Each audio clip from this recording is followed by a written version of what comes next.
চট্টগ্রাম জেলা আইনজীবী সমিতির সদস্য অ্যাডভোকেট সাইফুল ইসলাম আলিফ হত্যা মামলার প্রধান আসামি চন্দন দাস আদালতে ১৬৪ ধারায় স্বীকারোক্তিমূলক জবানবন্দি দিয়েছেন।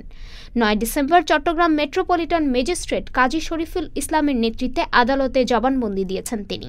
চট্টগ্রাম মেট্রোপলিটন পুলিশের উপ পুলিশ কমিশনার শাকিলা সুলতানা বিষয়টি নিশ্চিত করেছেন। তিনি বলেন, সাইফুল হত্যা মামলার ১ নম্বর আসামি চন্দন দাসের ১৬৪ ধারায় জবানবন্দি নেওয়া হয়েছে। চন্দন হত্যাকাণ্ডের ঘটনায় স্বীকারোক্তিমূলক জবানবন্দি দিয়েছেন। জবানবন্দি শেষে তাকে কারাগারে পাঠানো হয়েছে। চট্টগ্রামের কোতোয়ালি থানার ভারপ্রাপ্ত কর্মকর্তা ওসি আব্দুল করিম জানান, আইনজীবী সাইফুল হত্যার ঘটনায় নিজে জড়িত ছিলেন বলে স্বীকার করে জবানবন্দি দিয়েছেন চন্দন দাস। এছাড়া এই হত্যাকাণ্ডের ঘটনায় আরও ১২-১৩ জন জড়িত আছে বলে জবানবন্দিতে জানিয়েছেন তিনি। ডেস্ক রিপোর্ট, আজ বার্তা, ঢাকা।